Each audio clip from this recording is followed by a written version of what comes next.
Hello, everyone, and welcome to Backstage Fridays, the Phoenix Symphony's new behind-the-scenes live stream series, counting down to our spectacular 2025-2026 season.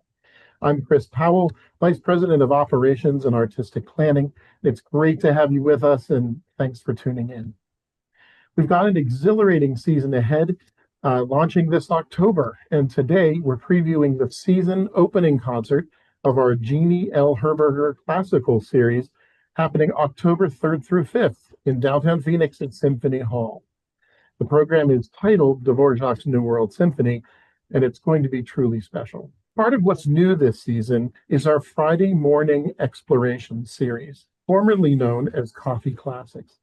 These 90-minute performances of classical masterwork offer the perfect blend of music, storytelling, artistry, and insights to start your weekend on a high note. And we hope you will join us for this new format, once again, Friday mornings at 11 a.m. at Symphony Hall for the whole classical series. To help us dive deeper into this program, I'm joined today by two fantastic artists, one of our very own, our concertmaster, Rolf Haas, and dynamic guest conductor, Paolo Bortolameolli, making his second appearance with our orchestra. Welcome to you both. Paolo, we'll get started with you. Getting to know you over the last year, which has been wonderful. I'd love for our audience to hear about your fascinating international musical journey. What first sparked your interest in music, and how did that path lead you to the Phoenix Symphony? That's not an easy answer because it's a long one, but it's one that it's infused by joy. That I would say it's the principal word.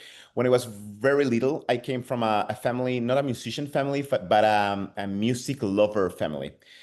Both my grandfather and my dad loved classical music as the most precious thing in the world. So for them, it was natural to engage this little kid into music by listening to it. So it was after a particular concert at 7 years old when my dad took me to the Teatro Municipal, which is the opera house, that everything changed because he prepared me to be waiting for things to happen around the Beethoven Fifth Symphony. So he explained me what a motif is, why it's so repetitive, what it's a symphony, what it's a movement. And then when I came to the theater, I was hit by this wave of sound, and in the transition from the third to the fourth movement, which is this incredibly overwhelming crescendo that leads into this C major open golden gates of music, I started to cry. I was so moved. And I told my dad, I don't understand what is happening because this is not tears of sadness, so I don't understand. And my dad was really moved and took me to the conductor and in backstage. And when he listened to this story, he also got very moved, and he hugged me and told me, this is exactly why we do what we do. So after that day, after that moment, I decided that I wanted to become him. So every single decision, even if I was very little, it was like, how can I get into the podium? So that led me to the conservatory, then to study abroad in the United States. Then I started to go to competitions, and one thing led to another. And then I ended up working with one of the most influential and inspirational guys in the business, which is Gustavo Dudamel, who embraced me as a protege, and that was my last kind of like part of comprehending this fascinating world of conducting, which for me means to communicate music through joy and enthusiasm to the orchestra and to the audience. So after that, my career developed, and then here we are, going back to the Phoenix Symphony. Wonderful. I mean, it says a lot about when people are introduced to music at a very young age, and what direction can that go, and what wonderful things can happen whether you go into music or not. Just being exposed to it at a young age allows Absolutely. you to dream, allows you to dream big. I think that's great. So, Absolutely. but Rolf, it's also been a real pleasure getting to know you over this last year as our concertmaster, leading our orchestra and the first violins. It's amazing to watch you perform. Um, I wanted to know what excites you most about performing this particular program. That's a great question. Um, so it's not just that with this program, but I think one of the joys in what we do as musicians is, and Paolo touched on it. I thought that was a beautiful story. To me, it's w- the fact that we are able to have a cultural exchange every time that we play. If you think about it in Paolo's formative story with the Beethoven Fifth, that's music that was written, more than 200 years ago, um, and in a different era, in a culture which had a different language, in a completely different time. And yet we're able to get something so powerful from it that it affects us today in our example with this program in 2025 in America, in Phoenix, um, and all of that cultural element of us being able to learn about what things were like in that time, but then also being able to have that connection where there's something from all times and from all different kinds of personalities of composers that can come back to us and we can learn from, and we can have some kind of a unifying experience with that. And this is a really cool program because it's kind of doubly a cultural exchange with the Dvořák New World Symphony, where he went to America and had his own experience with a new culture, with a new language, with new folk music that he was trying to seek out, new melodies that he was trying to seek out, to have that influence go through his process, his artistic process, and out into this New World Symphony. It's really cool to see what that cultural exchange was for him, and then we also get to have that experience ourselves, and that's one of the things that's most exciting for me for this concert. To go a little bit further into the music, I think that this concert in particular is a classical music lover's dream. As we get into it, Paolo, you'll be leading the symphony through Berlioz's Roman Carnival Overture, Beethoven's absolutely stunningly beautiful Emperor Concerto, and Dvořák's arguably most popular piece, his Symphony Number 9 from the New World. Do you have any personal connections to these works and any favorite moments that our audiences should be listening? Yeah, sure. I mean, it's a really how to say, like, a really beautiful program to showcase an orchestra in its variety of colors. When we start with the overture, we're listening one of the most explorative and ingenious orchestrator in the classical music world. He was always looking, Berlioz, always looking for new sounds, new elements to combine. But at the same time, he's kind of like taking his own way to perceive the Italian world and make it its own, with the presence of the saltarello, or the different kind of like explosion of this music that kind of like resemble what we might think about the Italian culture. In the other hand, with the Emperor Piano Concerto, I think my connection is because I'm a pianist. So obviously this is one of, these big pieces that you learn to love so young. So every time I have the chance to conduct this piece, I remember my young age as listening to Claudio Arrau. Claudio Arrau was for me a huge reference in the way that I understood music. His colorful palette, his use of the rubato, his understanding of the piano as a huge kind of like elephant, with this very big, fat, beautiful sound. So it's always kind of like fascinating to me to remember how Arrau did it and how I connect to Beethoven music or Schubert music or Brahms music with this conception. My favorite moment of the fifth, it's definitely the second movement when the piano comes in. After this beautiful introduction of the orchestra alone, then the piano, appears in such a subtle way, and then it turns to make this beautiful modulation that kind of like makes us feel that we are literally in heaven. I think it's one of the most beautiful. And also, if you go deep inside of that movement, you can actually link that moment of inspiration to what Chopin is going to do in a slow movement in his own piano concerto, or even, this transition of the orchestra into the piano with Rachmaninoff, it's kind of like, wow, there is so much information here in just like a couple of bars. So I love it. And regarding the New World Symphony, well, I mean, there is a reason why it's so popular. It's just because it's so imaginative. There's so much going on. Obviously, the last movement is the most powerful one, and with the catchy tune. But the second movement, it's just like insanely beautiful, and the third one talks to you so directly about the folklore that Dvořák never could, leave behind, even if he was living in the States, and kind of like taking in his body all the jazzy little nuances that we can actually perceive in how he deal with the rhythmics in the first movement. This nostalgia of his homeland, it's always present. So I think the New World Symphony, it's a really rounded piece because it gives you a full scope of contrasts, and also how a composer it's always taking things with him wherever he is.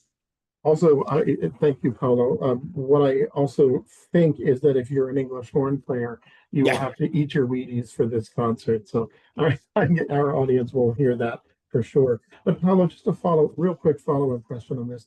As a pianist who is conducting the Emperor Concerto, how does it feel when you have a soloist? We have a terrific soloist. His name is Llewellyn Sanchez Yeah. Lerner. Absolutely lovely performer coming back for his second time to the symphony as well. Do you feel sometimes that you want to be playing the piece rather than conducting it?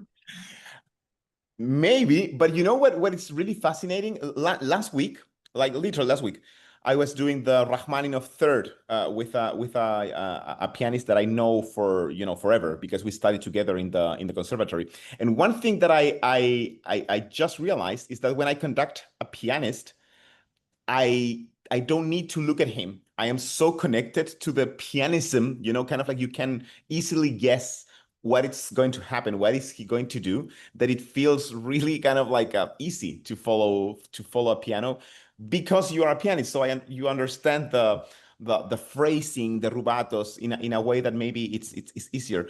It's completely the opposite in when you are kind of like accompanying a singer in an opera, that you have to breathe with them. You have to say all the words, because that's the way you are connecting with them. Or with a string player, that you are breathing because of the bowing. I mean, it's completely different how you connect with different solists. I love to accompany. It's one of my favorite things, because there is so much adrenaline. There's so alive. But with the pianists, I think it's just like it's so natural that I enjoy that, because the repertoire it's here. Well, and Rolf, I want to actually dive one little bit deeper in this, because when you look at the stage, you have Paolo on the podium, and then you have Llewellyn as the soloist, and then in the same line of sight as the soloist, you have the concertmaster, and there's this synergy that has to happen with you as the orchestra leader. I'm just wondering how it feels for you to be in that concertmaster chair with a soloist and conductor, just trying to be one, and how you communicate that to the section and then through the orchestra. How does that work?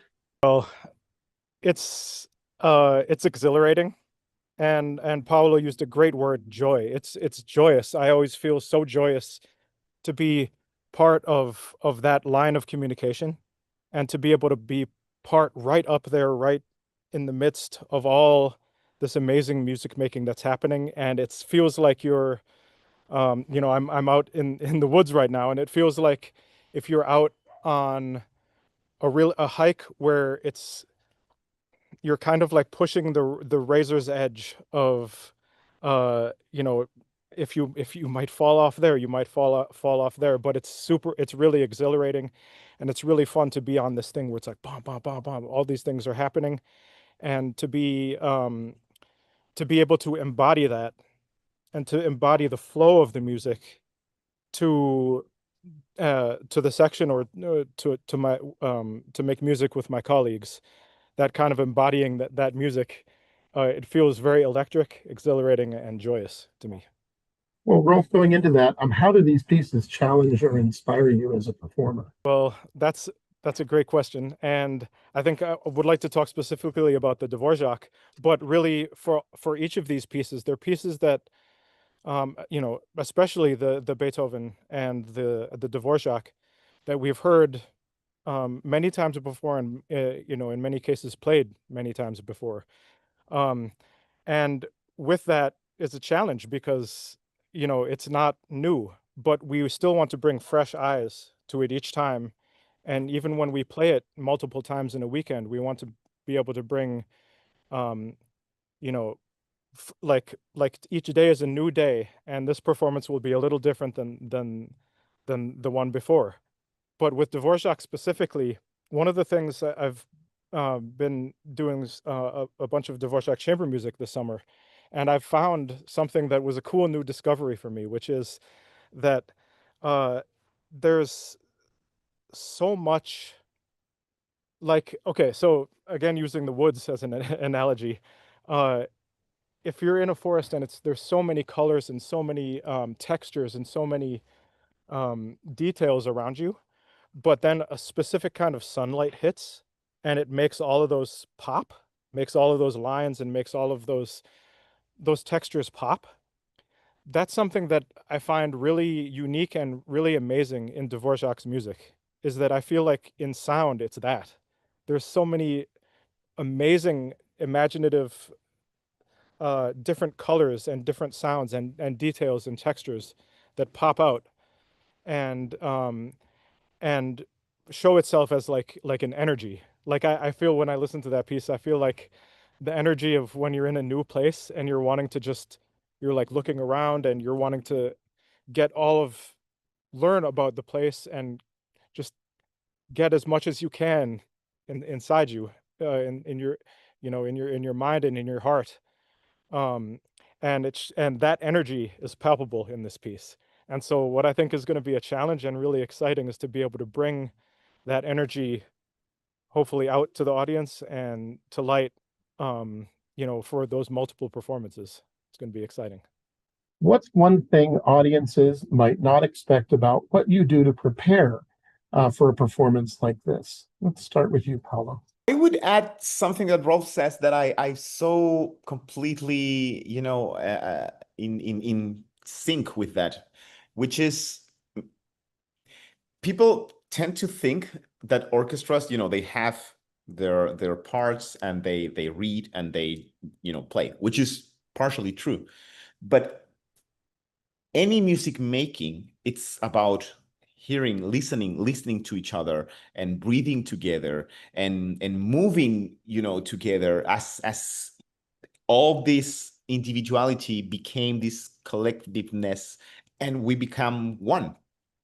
That's, I think, the core of the music making, that we are making this together, but in such organic way that we are actually can connect to our ways of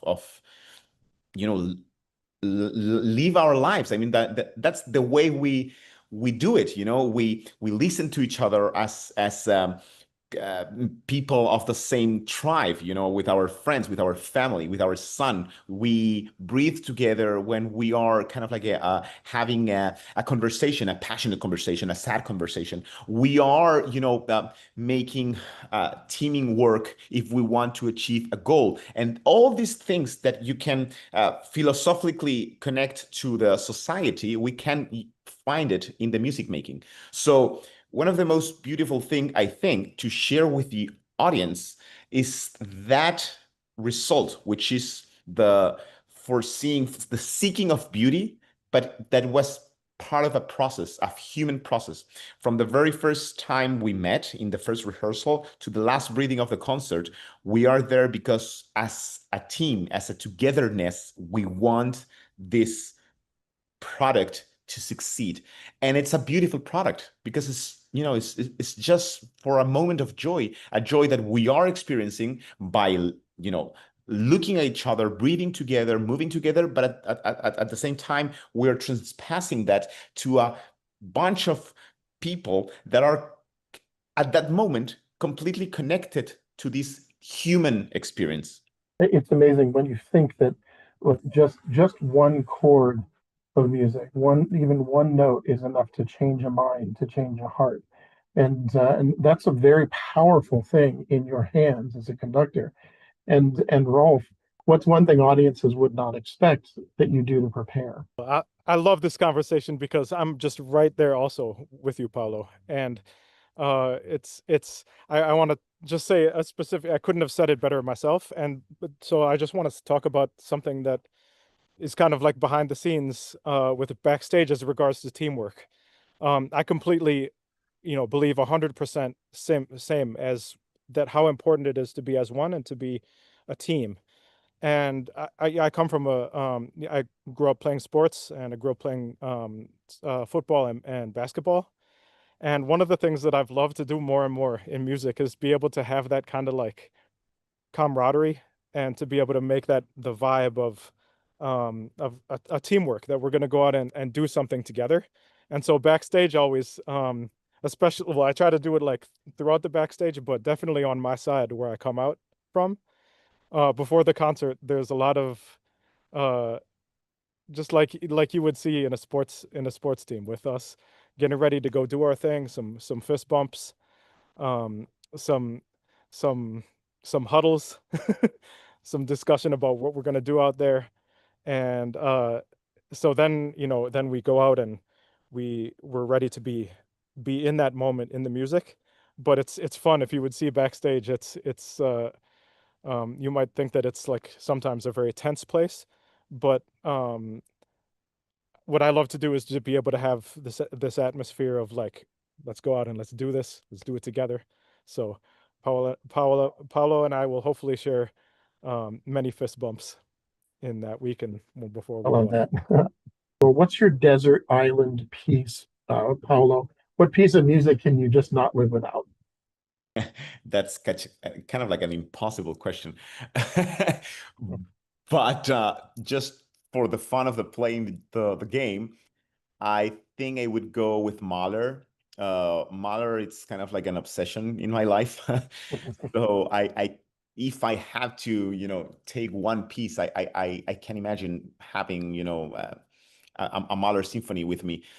Which one? It's even more hard to choose, because when you are a Mahler fan, it's like all of them are just fantastic, all of them. But I don't know. I would turn between maybe the Song of the Earth or Nine. That's definitely interesting. And Rolf, what about you? Oh, that's a great choice, Paulo. I think maybe I'm gonna have to go in a different direction, because there's no way you can beat Mahler. But one, oh, for me personally, I've always loved uh, when playing concerts where we can play with choir. So for me, I think I might have to say Saint Matthew Passion from Bach. That's like, oh, it's got everything in it, and it's just something you can listen to play whenever I've played that. It's just, even though it's long, it just feels like no time is going by, except for at the end, it feels like this huge journey has gone by. And then, but it's so gratifying. I think I'm gonna have to say Matthew Passion from Bach. And the passion you just brought to that answer tells a lot. So that's fantastic, there, Rolf. Okay, this next section is what we call our rapid fire round. We will ask a few questions. Just say the first thing that comes to your mind. All right, here we go. First one: what is your go-to pre-concert ritual, Paolo? Huh. That's good. I don't know if it's a ritual, but it's more about like something that I can't not do, which is, being with my score, reviewing until the last very minute that the librarian comes and, taking me like no, no, no, 2 minutes, 2 minutes. And it's funny because it's not that I don't know it. Even if I am doing it, by heart without the score, it's just this thing that calms me down with being with the score, looking at the score. It's great. So for me, uh, my ones are either a nap or a run, or both. But it does a similar thing. It calms me down. It gets me able to have a mindset of like, going forward and something positive. And yeah, one of those two or both. Both is the best. Alrighty. Second question. Paulo, do you have any musical superstition? Wow. What would that be? What kind of superstition I could say? I don't know. Because it's not related to the concert, right? Because I was thinking about, like, for instance, one of the things that I do need that day to do, it's to have a nap, even if it's 15 minutes. That kind of like gives me peace of mind, because maybe 15 minutes is not enough, but I know myself that, okay, you're prepared.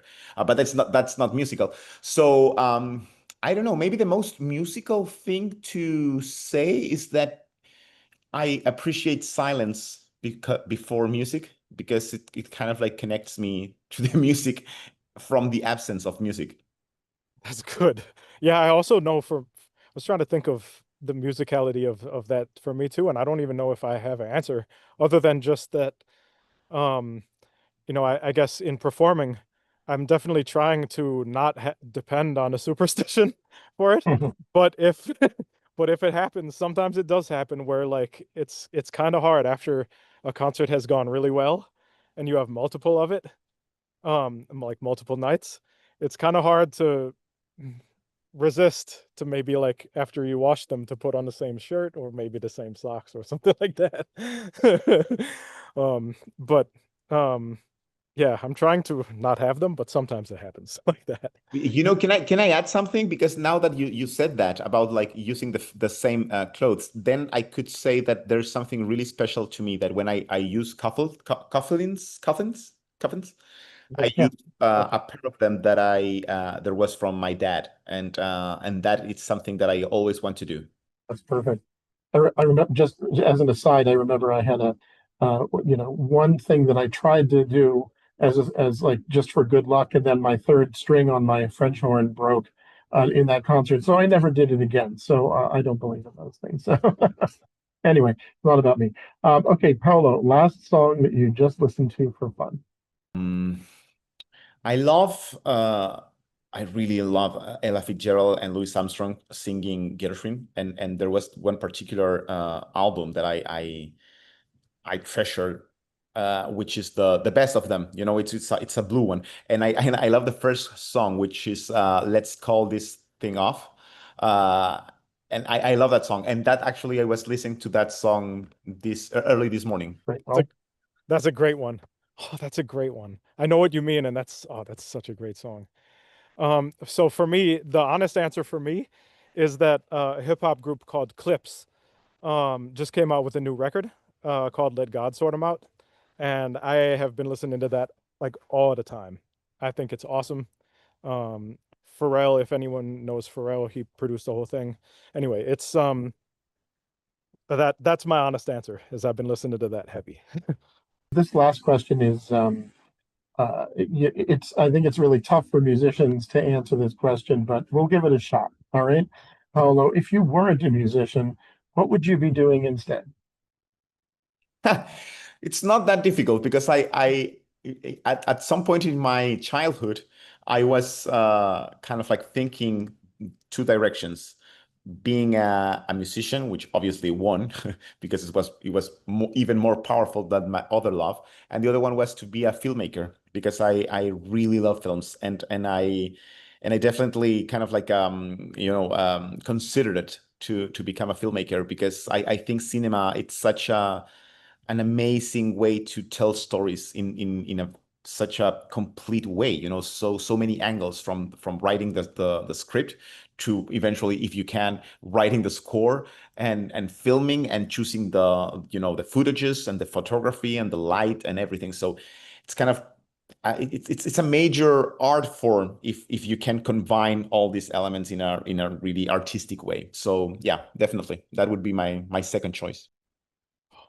That's so. I would love to talk more about that sometime because that's really cool. I love the parallels and how that connects to even what we do. I feel like that talks back and forth to each other, That's awesome. But then for me, I mean, there was definitely a time in my life where before music won out, I was really wanting to go in the direction of athletics. So that I could definitely have seen. You know, I would have pushed as hard as I could to go in that direction. Um, Also, I mean, it was, you know, when I was a kid, but since, I mean, I love nature.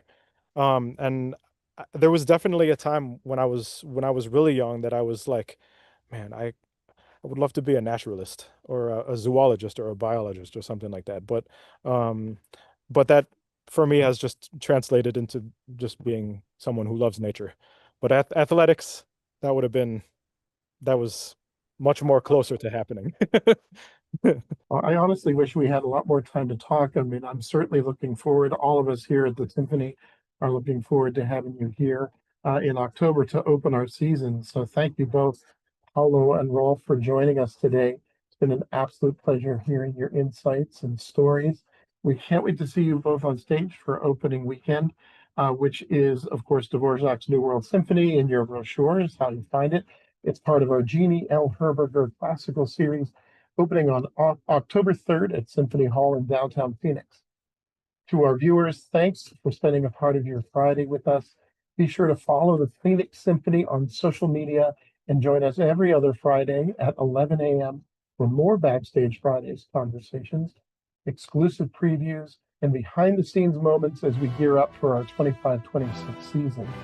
Until next time, see you at the Symphony.